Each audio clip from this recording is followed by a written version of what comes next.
Imagina entrar a un banco con un sobre en la mano y salir con el sonido de un papel rasgándose clavado en la memoria. El ruido era seco, casi mecánico, más propio de una trituradora que de un gesto humano. El sobre no contenía cualquier cosa. Dentro, había un cheque por 10 millones. El cheque reposó un segundo sobre el mostrador, brillante en su formalidad, y luego, con un movimiento que nadie esperaba, la gerente de la sucursal lo arrancó en dos frente a todos. El papel se abrió en tiras finas, como si las cuentas de toda una vida pudieran deshacerse en una sola respiración. En el lobby, los clientes se quedaron en silencio. Al fondo, una mujer mayor apretó las manos hasta que las articulaciones le dolieron. Un hombre tomó su teléfono con la mano temblorosa y empezó a grabar. Fue el inicio de algo que nadie había planeado. La grabación que duraría 52 minutos. El testigo que no se callaría. Brandon Coleman llevaba años construyendo la empresa que ahora figuraba en ese cheque. No era un nombre sacado de la nada. Era el producto de decisiones largas, noches sin dormir, y un talento para ver valor donde otros veían riesgo. Había fundado su compañía, y después de una oferta que pocos podrían despreciar, cerró una venta que lo puso en una posición económica que le permitía respirar más tranquilo por primera vez en mucho tiempo. El cheque por 10 millones era la formalización de ese cierre. Capital fruto de trabajo, un hito profesional reservado para un puñado pequeño de personas. Creció en una ciudad donde la combinación de orgullo y modestia se enseñaba desde pequeño. Su padre, un hombre que había vivido muchos inviernos de precaria estabilidad, le dio un consejo que Brandon guardó como una brújula. Nunca dejes que te hagan pequeño. Si alguien intenta minimizarte, respira hondo y muestra lo que eres. No se trataba de levantar la voz, sino de sostener la propia dignidad en cada acción. Aquella mañana, cuando entró en la sucursal con el sobre, el consejo resonaba en su cabeza como un mantra discreto. El banco era una sucursal en hora punta. El zumbido de los ventiladores, el murmullo de los clientes, el tintinear lejano de teclas y monedas. Las luces blancas rebotaban en la superficie del mostrador. Los relojes marcaban minutos que parecían estirarse. Brandon saludó con cortesía, colocó el sobre delante de la gerente, Sarah Winters, y explicó el propósito del depósito. Era una transacción para cerrar un capítulo. Esperaba lo que cualquiera espera. Trámite, sello, papel firmado, un breve apretón de manos si la ocasión lo ameritaba. Nada en esa descripción anticipaba lo que sucedió. Según la grabación que más tarde se convertiría en pieza central de la historia, la gerente miró el cheque, levantó la vista y pidió comprobantes. Pedir identificación es un procedimiento normal. Pedir comprobantes adicionales puede ser razonable dependiendo del monto. Pero la manera y el tono marcan la diferencia. Lo que se escucha en parte de ese audio es el alargamiento de una sospecha que se transforma en paternalismo, y finalmente, en acto público de humillación. La gerente pidió más documentos, llamó a seguridad, y en algún momento la conversación dejó de ser una cuestión de verificación para adquirir la cualidad de interrogatorio. Otras voces en el lobby comenzaron a percibir la tensión. Una anciana, Helen Davis, que aguardaba sentada cerca de una planta, se inclinó hacia adelante. Su mirada no fue de curiosidad, sino de preocupación. Brandon no alzó la voz, no gritó, no hizo gestos grandilocuentes.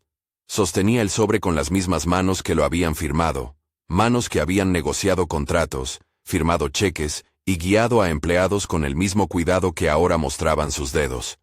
En su teléfono la grabadora corría. Sabía, quizá por experiencia previa o por una intuición aprendida, que había que documentar el trato.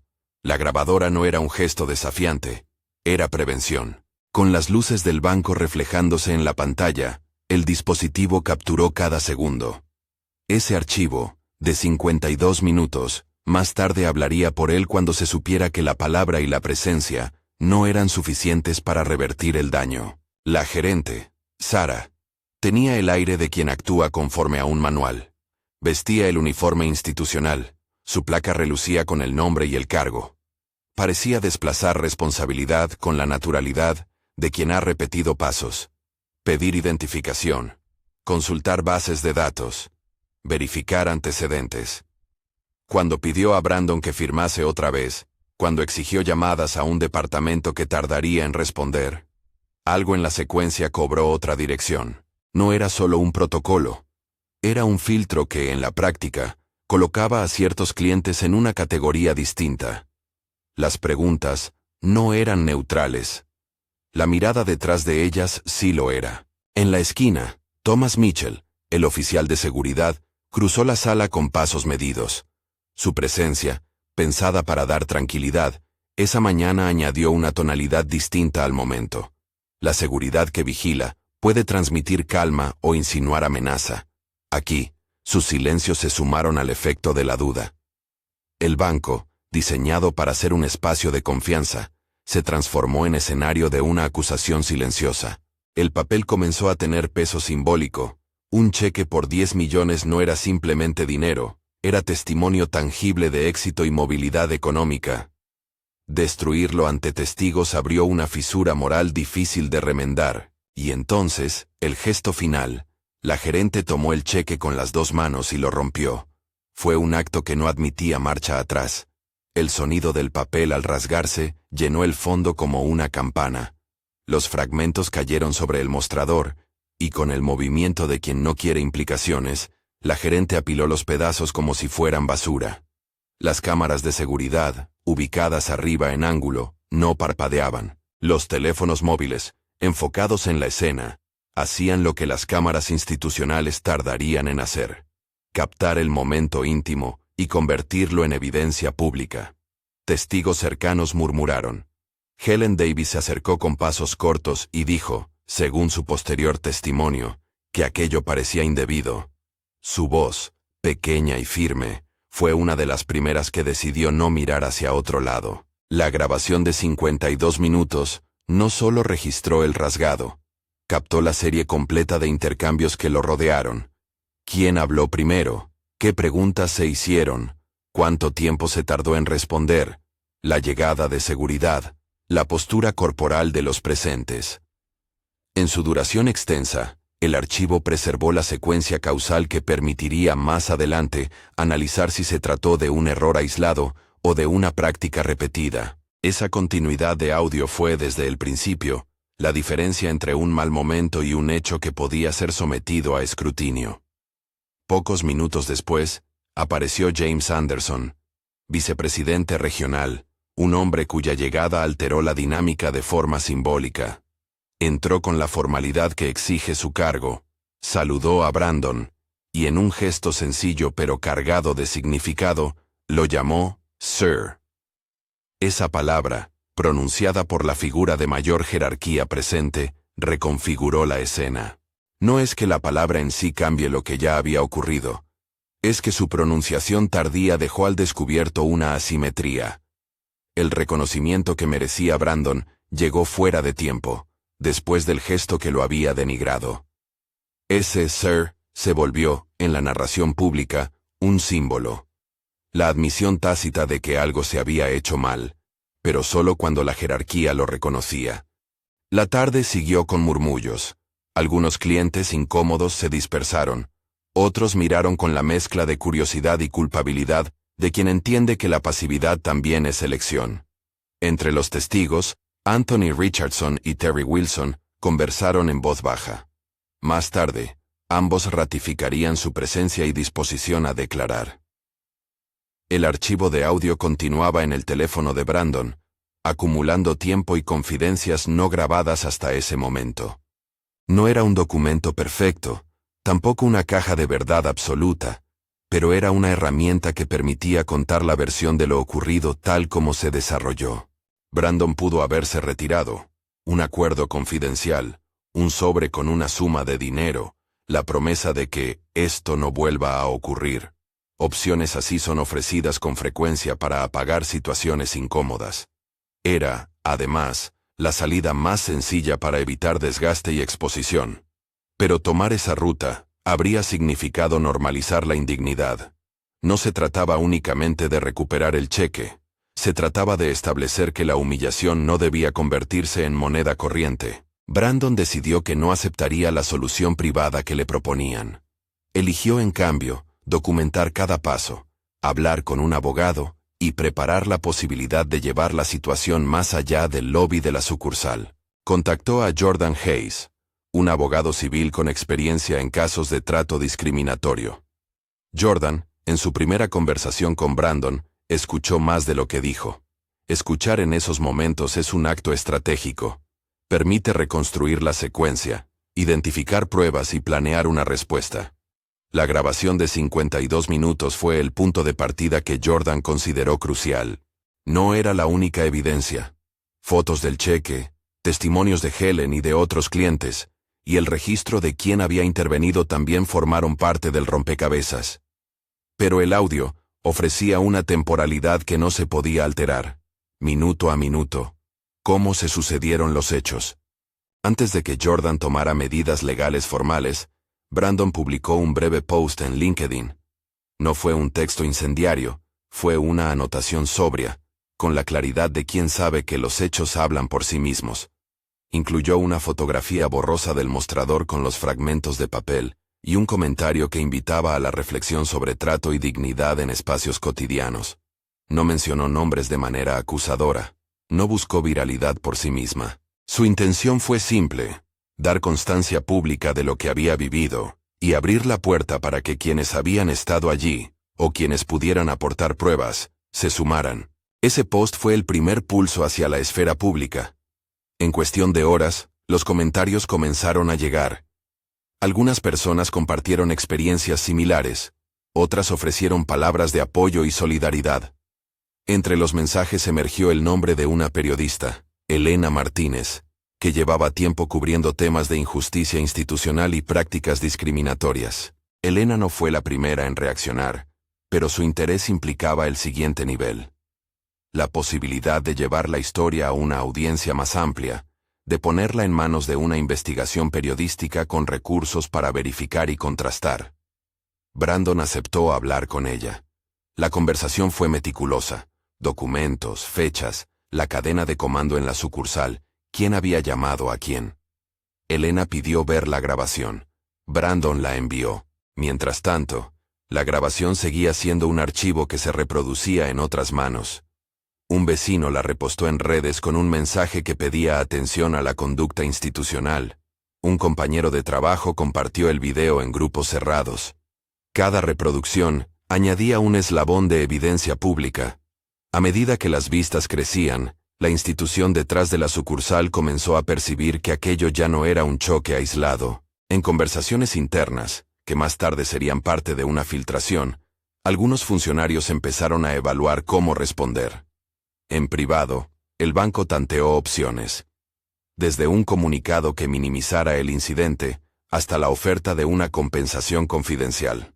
En público, la sucursal emitió una nota breve sobre la importancia de los procedimientos de verificación. En privado, las palabras y las respuestas tomaron otra tonalidad. La respuesta inicial por parte de la dirección regional y la oficina central fue atemperada. En la sala de espera de la sucursal, clientes seguían entrando y saliendo ajenos al giro que tomaría aquel encuentro. Pero para Brandon, para Helen Davis, y para Anthony Richardson y Terry Wilson, la tarde había adquirido una densidad que no se disolvería con un correo de disculpa. La sensación de haber sido puesto bajo sospecha por algo más que un trámite permanecía. Brandon, que había aprendido a no dramatizar pero sí a estructurar su defensa, empezó a pensar en las consecuencias más allá de la compensación personal. ¿Qué cambiaba si esto quedaba en silencio? ¿Qué sucedía si se aceptaba el arreglo y nadie revisaba los métodos que habían conducido a aquella decisión? La discusión con Jordan tocó también ese punto.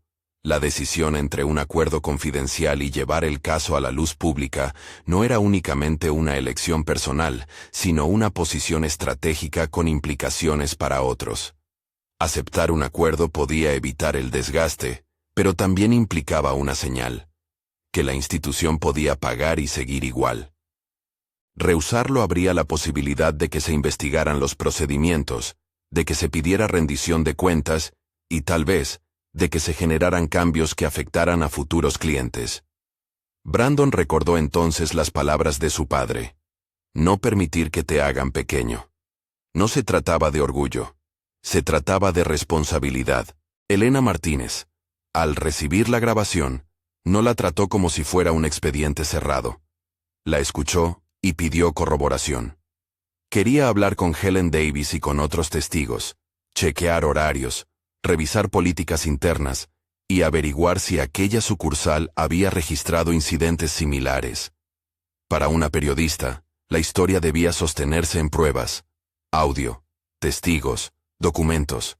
Elena propuso una reunión cara a cara con Brandon, para entender no solo lo que ocurrió en ese lobby, sino la experiencia personal que lo llevó a grabar, a publicar y a decidir no aceptar la salida fácil.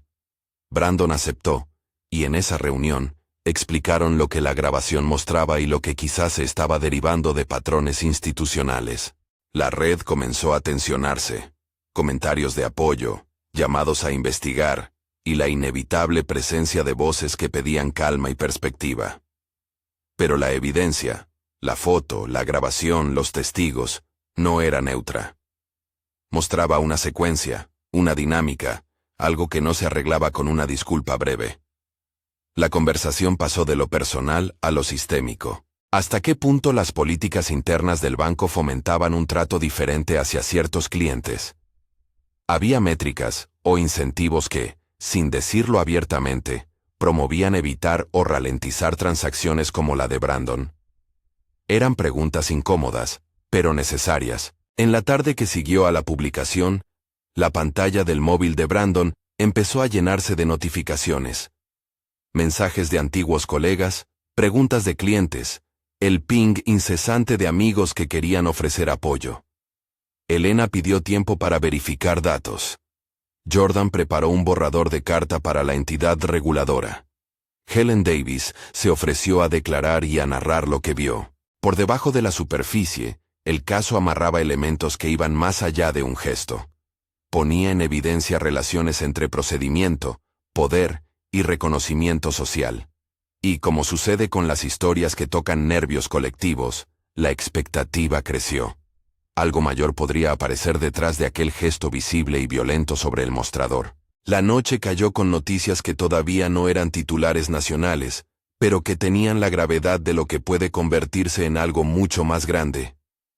En los grupos de profesionales y en los foros locales, la gente debatía si el incidente era un montaje, un error, un malentendido. Otros, con testimonios propios, empezaron a plantear patrones. Para Brandon, el sueño esa noche fue fragmentado, no por el cheque rasgado, sino por la responsabilidad de escoger el próximo paso. La grabación, intacta en su teléfono, vibró como recordatorio de que ya no había vuelta atrás. La historia, hasta entonces privada por su condición de experiencia personal, había traspasado el umbral y se adentraba en el dominio público. Y en ese umbral, la diferencia entre arreglar y exponer tomaría la forma de decisiones que no solo afectarían a una persona, sino a la posibilidad de que mecanismos institucionales fueran revisados y, en última instancia, cambiados. La mañana siguiente al post de Brandon comenzó con un zumbido que no conocía tregua. Notificaciones, mensajes privados, llamadas que se acumulaban en el contestador. No todos deseaban ruido, algunos ofrecían apoyo, otros pedían calma. Pero el clima había cambiado. Lo que había sido un momento contenido en un mostrador se había convertido en pregunta pública. Elena Martínez no tardó en ofrecer más que atención. Trajo recursos. Su medio podía poner la pieza en un terreno distinto.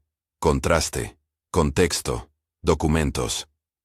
Jordan, por su parte, convenció a Brandon de que mantener la evidencia organizada y privilegiar la verificación era esencial. La grabación de 52 minutos pasó de ser una protección personal a una prueba con cuerda y nudo. En los días que siguieron, la atención periodística se articuló con voces que hasta entonces no habían hablado.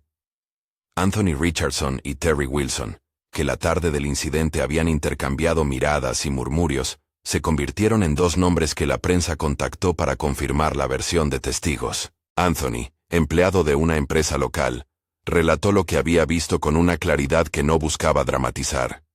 Terry, un jubilado que solía sentarse en la sucursal para pagar facturas, explicó la timidez con que muchos presenciaron la escena. Helen Davis, la mujer mayor cuyas manos aún recordaban el apretón de esos minutos, accedió a dar un testimonio completo. Cada voz compuso una capa más en la memoria colectiva. No eran solo fragmentos aislados, sino una secuencia que el archivo de audio ayudaba a reconstruir. Las solicitudes formales llegaron pronto. Jordan presentó una queja ante la Comisión Reguladora Bancaria. La comisión, acompañada de la grabación, las fotos del cheque y la lista de testigos. La queja pedía que se investigase si la conducta de la sucursal encajaba en conductas discriminatorias sistemáticas o si se trataba de un error de procedimiento. Jordan evitó prometer resultados. Su objetivo, explicó, era que la pregunta no se disolviera en el silencio de un acuerdo. Brandon sabía que exponer el conflicto a una investigación implicaba desgaste. Sabía también que podía ayudar a que otros no vivieran lo mismo. Mientras la vía regulatoria avanzaba, en los despachos del banco se encendían alarmas distintas. La comunicación corporativa buscaba contención. El área legal, mitigación. La reacción pública de First Heritage Bank fue en apariencia mesurada. Declaraciones sobre la importancia del servicio al cliente, mención de una revisión interna, pero en el trasfondo, documentos internos, emails, memos, instructivos operativos, empezaron a filtrarse a periodistas investigativos. No todo lo que circuló fue público de inmediato. Algunas piezas salieron a cuentagotas, siempre con precaución de verificar. Entre esos archivos, apareció un manual operativo de la sucursal, con procedimientos para gestión de transacciones extraordinarias y métricas que medían tiempos de resolución, volumen de quejas y fricción en la experiencia. En esos anexos se leían instrucciones de cómo escalar operaciones y, en alguna parte, advertencias sobre impactos en metas comerciales, vínculos entre métricas internas y evaluaciones de desempeño, y, según ciertas páginas remitidas a la prensa, la posibilidad de que incentivos dependieran de la reducción de quejas. Encendieron el foco público. Elena publicó un reportaje donde la grabación de 52 minutos era el eje. Audio transcrito, testimonios verificados y los documentos internos que sugerían una tensión entre objetivos comerciales y protección al cliente. El artículo no afirmaba culpabilidad penal. Lo que hizo fue mostrar una máquina que podía, sin mala intención expresa en cada actor, producir resultados discriminatorios. En los comentarios que siguieron en redes sociales, la palabra protocolos empezó a sonar como algo menos neutral. Para mucha gente, aquel manual dejó de ser un documento técnico y se volvió la evidencia de una lógica institucional. Procesos que, cuando se aplicaban sin mirada crítica, colocaban en el lugar de sospecha a quienes no encajaban en el molde del cliente de confianza. La respuesta pública obligó a la institución a poner nombres en la mesa. James Anderson, el vicepresidente regional que había pronunciado Sir en la sucursal, aceptó ser entrevistado por periodistas y posteriormente compareció ante la comisión. En su declaración, explicó el flujo de escalamiento habitual y reconoció que la interacción en la sucursal debía haber sido gestionada de otra manera. Su voz, en el público, hizo explícito el problema simbólico que la palabra Sir había representado, una diferencia de trato reconocida al presentarse la jerarquía. Ese reconocimiento, tardío en el mostrador, fue ahora un elemento que la comisión tuvo en cuenta, porque hablaba de reconocimiento institucional. Si el respeto llegó de la mano de la jerarquía, ¿qué se había hecho mal en el primer contacto? Las filtraciones continuaron desplegando capas. Algunos empleados, temerosos y aliviados a la vez, hablaron en off the record de la presión por cumplir objetivos trimestrales, que se traducían en metas de satisfacción que no siempre consideraban la equidad de trato. En ciertos emails, según lo publicado por los periodistas, se mencionaban reducciones de fricción, como KPI, que se discutían en reuniones de gerencia. La vinculación terminológica entre fricción y evitar transacciones problemáticas no aparece, en esos documentos, con una instrucción explícita de discriminación. Sin embargo, varios testimonios internos explicaron cómo esas palabras se traducían en decisiones concretas. Anthony y Terry, tras verificar pasos, describieron conversaciones que habían oído en la sala de empleados. Thomas Mitchell, el oficial de seguridad que aquella tarde había cruzado la sala, por su parte, declaró sobre la naturaleza de las órdenes que recibía. Seguridad, dijo, actúa a petición de operaciones, no a iniciativa propia, y que esa petición llegó con una tonalidad distinta, en casos donde el cliente no era visto como habitual. El banco reaccionó con una investigación interna y el compromiso de revisar políticas. Al frente de la respuesta pública, apareció Richard Morrison, CEO de First Heritage Bank. Su intervención fue medida. Habló de una revisión interna, de formación adicional para empleados y de disculpas por lo ocurrido. Para algunos las palabras del CEO fueron insuficientes. Para otros, fueron el inicio de un deber corporativo de reparar. La comisión, por su parte, inició su propio proceso investigativo. En su carpeta, la evidencia de la grabación y las filtraciones abrió un cauce técnico. La revisión de prácticas de verificación en sucursales, análisis estadístico de quejas por grupo demográfico, y la evaluación de incentivos ligados a la reducción de reclamos. Los expertos consultados por la comisión hablaron de indicadores que, si se usan sin filtros contra incentivos, pueden generar discriminación indirecta. Mientras la esfera pública giraba, los pasos legales de Jordan se movían con cautela. Presentó una demanda civil por perjuicios y discriminación, y coordinó con la presentación ante la comisión un plan de divulgación controlada de la evidencia. El objetivo no era solo reclamar por daño personal. Jordan y Brandon buscaban que la respuesta institucional incluyera medidas estructurales. Su estrategia no fue impulsiva, fue deliberada. En ese proceso, la voz de Elena y su equipo resultó crucial. La prensa aportó la fuerza de la narrativa y la verificación que la comisión necesitaba para legitimar el reclamo ciudadano. El día de la audiencia pública convocada por la comisión, llenó la sala de una gravedad distinta. Camarógrafos, representantes de organizaciones civiles y ciudadanos curiosos se mezclaron con abogados, ejecutivos y testigos. Elena cubrió la jornada con minuciosidad.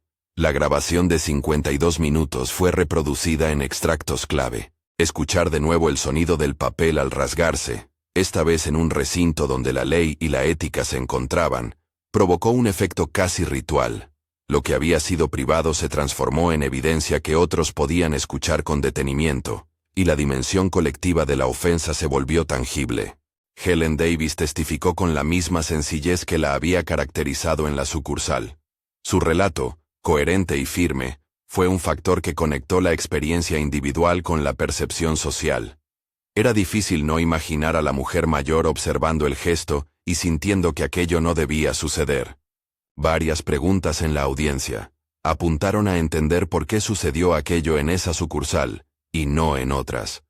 La comisión solicitó informes sobre políticas de verificación, registros de formación, datos de quejas, y los criterios usados para escalamiento. La reproducción completa del audio, acompañada por la transcripción y la inspección de las cámaras, permitió reconstruir una cronología precisa. Fue en ese momento en el que la palabra Sir, dicha por Anderson en la sucursal, reapareció con carga simbólica. La comisión la consideró como un indicio de reconocimiento diferido que reforzaba la percepción de trato distintivo. No se trató de una cuestión semántica, fue la evidencia de que la jerarquía había significado cambio de trato, y que ese cambio había llegado cuando ya se había hecho daño. En la sala también compareció Richard Morrison. No se trató de un juicio dramático, donde se demandaran confesiones. Fue, más bien, un acto institucional, donde el CEO respondió por la necesidad de revisar prácticas. Morrison aceptó la obligación de colaborar con la investigación y de implementar medidas correctoras si se encontraba responsabilidad institucional. El banco presentó cifras sobre inversiones en formación y protocolos, y propuso un plan de revisión que incluía auditorías y nuevas guías sobre trato a clientes. Jordan, sin embargo, y otros representantes de la comunidad, pidieron medidas más concretas. eliminar métricas que penalizaban la investigación de transacciones, establecer un fondo de compensación administrado por un tercero independiente, y crear mecanismos de supervisión externos. A medida que la audiencia avanzaba, empleados actuales y exempleados hablaron en condición de testigos. Algunos testimoniaron de manera anónima, otros lo hicieron con nombre. En esos testimonios emergió un patrón de quejas por prácticas que no vinculaban explícitamente a la discriminación, pero que, en su aplicación cotidiana, terminaban afectando con más frecuencia a clientes de color. Muchos de esos testimonios preguntaban por la cultura del banco. ¿Qué se valoraba más? ¿La reducción de fricción o la protección del cliente? La respuesta no fue plena ni rápida. La audiencia se transformó entonces en una sesión de escrutinio público que buscaba desentrañar cómo ciertas métricas y atajos operativos podían terminar creando daño. La comisión, tras semanas de recopilar material, llegó a una conclusión preliminar. Existía evidencia suficiente para considerar que la conducta en la sucursal no fue un accidente aislado. No se trató de pronunciar una culpabilidad penal, eso no era función directa de la comisión, sino de determinar si había indicios de prácticas discriminatorias que requerían sanciones administrativas y correcciones estructurales. Con base en los informes, la comisión propuso medidas: imponer sanciones administrativas proporcionales, requerir la creación de un fondo de compensación para afectados por prácticas similares, obligar a revisar las métricas y lanzar una auditoría independiente sobre la implementación de los nuevos protocolos. La propuesta incluía además la obligación de publicar un informe de uso público y de permitir la supervisión de una entidad civil durante un período determinado. Algunas de estas medidas quedaron registradas como parte del acuerdo regulatorio final. Otras fueron adoptadas de forma voluntaria por el banco, una vez el resultado preliminar quedó en la esfera pública. El resultado no cerró la discusión, pero sí marcó un hito. La sanción administrativa y la obligación de crear un fondo de compensación no eran, en sí mismas, reparación absoluta. Sin embargo, reconocían un daño que no podía ser banalizado. En la decisión final, la comisión determinó que la conducta de First Heritage Bank presentaba indicios de un patrón que exigía medidas correctoras. Se ordenó, además, que la formación de los empleados incluyera módulos sobre sesgos indirectos, y que las funciones de verificación contaran con protocolos claros para proteger la dignidad del cliente. Se pidió, como parte de la respuesta, la revisión de los sistemas de evaluación para evitar incentivos que convirtieran la reducción de quejas en un fin que pudiera derivar en trato diferenciado. Para Brandon, la resolución supuso algo más que un alivio personal. La compensación que recibió fue parte de un paquete que el banco, bajo presión regulatoria y mediática, ofreció para reparar el daño. Brandon decidió no cargar todo ese beneficio en su propio bienestar. Una parte importante de la suma se destinó a la creación de una beca para estudiantes de comunidades subrepresentadas interesados en finanzas y emprendimiento, y otra porción se aplicó a organizaciones que trabajan en la formación de empleados bancarios para reconocer y mitigar sesgos. La elección no fue un gesto teatral, fue la materialización de una idea central que lo había guiado: transformar una experiencia dolorosa en una herramienta de prevención y educación. El proyecto de becas, anunciado públicamente, llevaba el nombre de la familia de Brandon en honor a su padre. No permitir que te hagan pequeño se convirtió en lema en la comunicación de la fundación y en la base de un programa que combinaba formación técnica y mentoría en negocios. La iniciativa generó adhesiones. Universidades locales ofrecieron colaborar. Organizaciones sin ánimo de lucro aportaron apoyo en la selección de candidatos. Para Brandon, ver a jóvenes con potencial recibir apoyo para estudiar finanzas o lanzar proyectos fue una forma de devolver lo que, en términos públicos, le había sido arrebatado por un gesto indigno. En lo institucional, First Heritage Bank tuvo que hacer más que disculpas. Implementó una reforma en sus protocolos de sucursal, revisó las métricas de desempeño y contrató a una firma externa para auditar sus procesos durante un periodo que la comisión supervisó.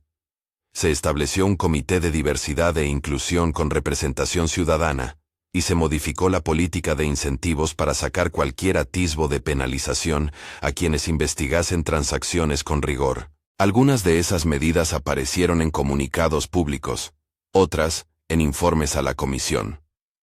No todo cambió de la noche a la mañana, pero la presión regulatoria y la vigilancia mediática generaron un impulso de transformación. En el plano personal, el impacto fue mixto. Brandon experimentó alivio al ver que su caso no se había silenciado.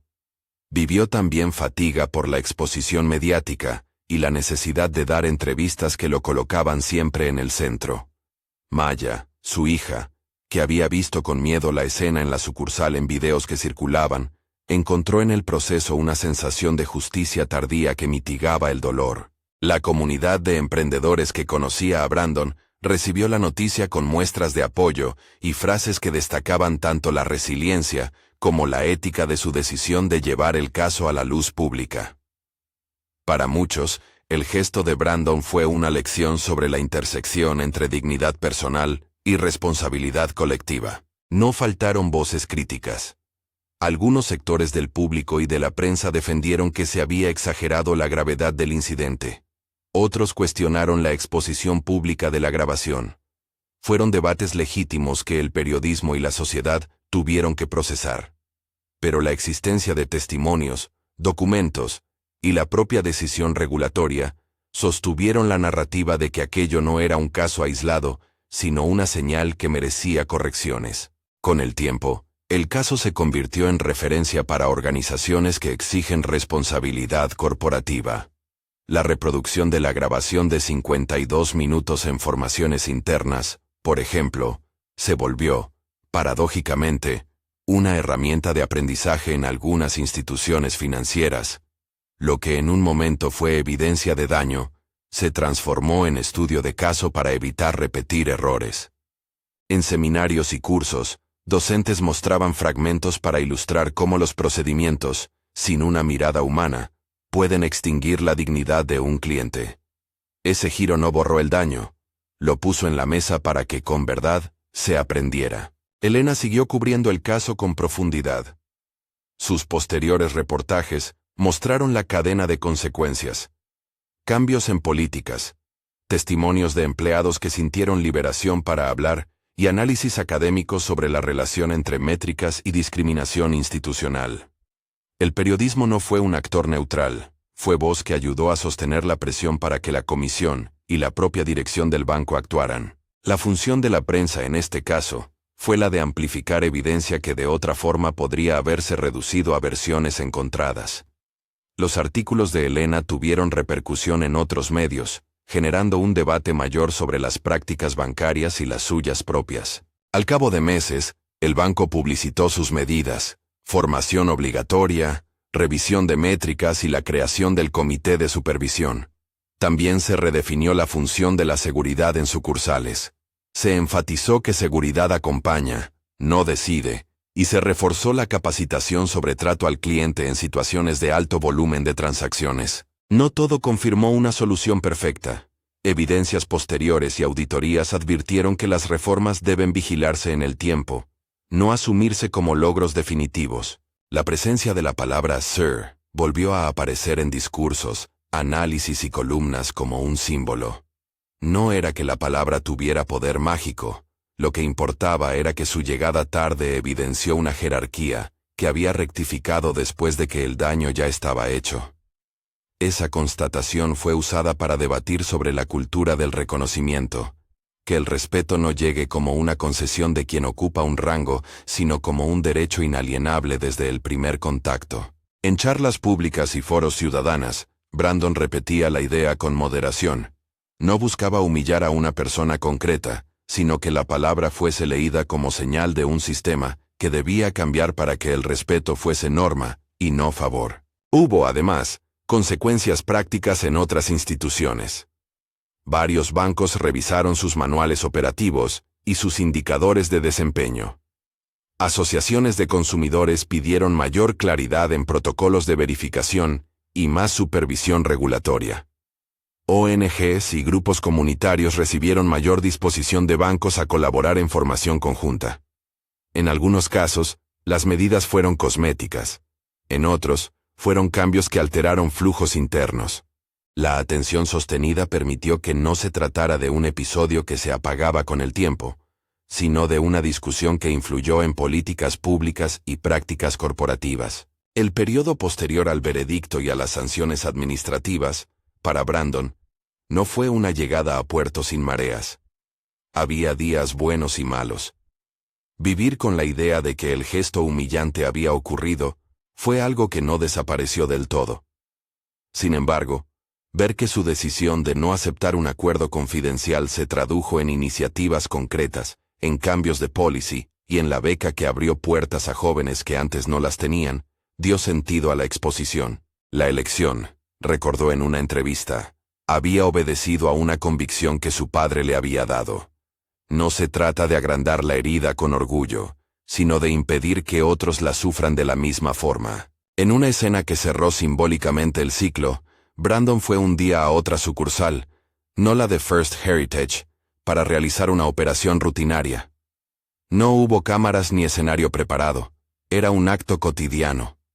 Depositó un cheque con la misma discreción con la que la mayoría de clientes realiza trámites. La atención fue cordial, sin gestos de sorpresa ni desconfianza. Al retirar el sobre, Brandon sintió que el peso simbólico que había quedado en el mostrador de la otra sucursal ya no le aplastaba.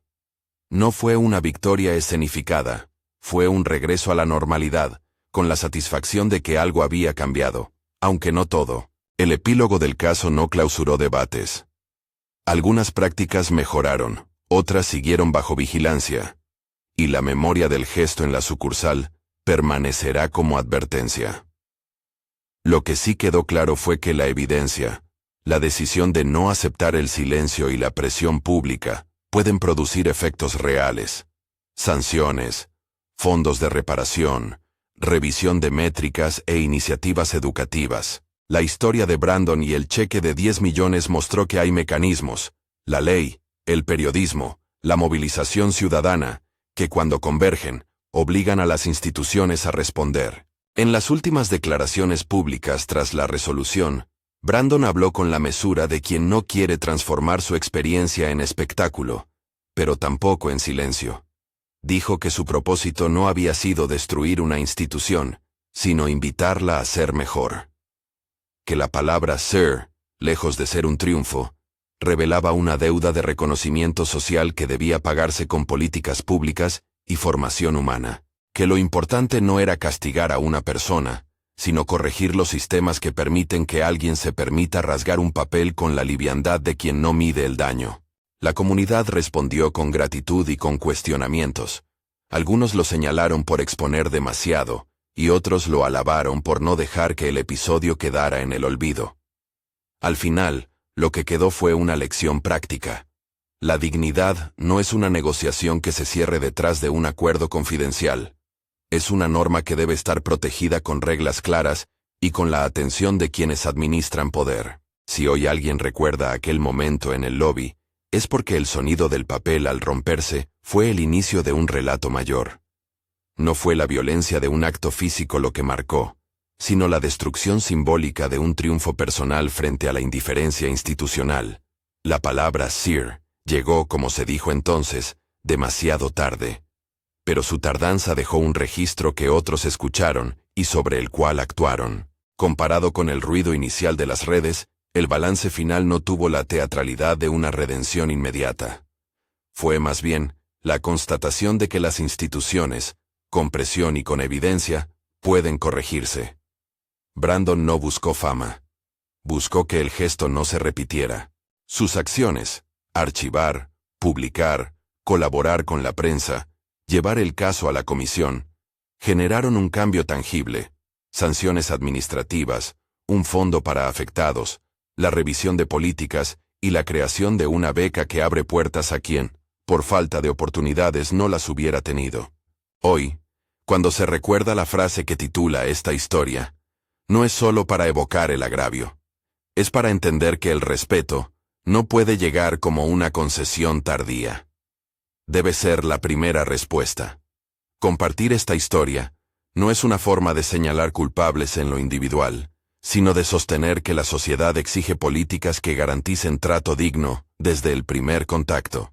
Si algo quedó claro en la secuencia de la sucursal, la grabación de 52 minutos y la audiencia pública, fue que la evidencia es poderosa.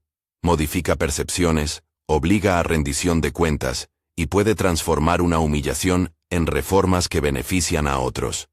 Si esta narración te ha parecido relevante, compártela con alguien que deba conocer cómo la indignidad de un gesto puede convertirse en motor de cambio. Y si has vivido algo parecido, deja tu comentario. La conversación pública también es parte de la reparación colectiva. La palabra sir sigue siendo un recordatorio de lo que pasó. Que el respeto no puede depender del cargo que lo pronuncia, sino del deber de reconocer desde el principio la dignidad de cada persona.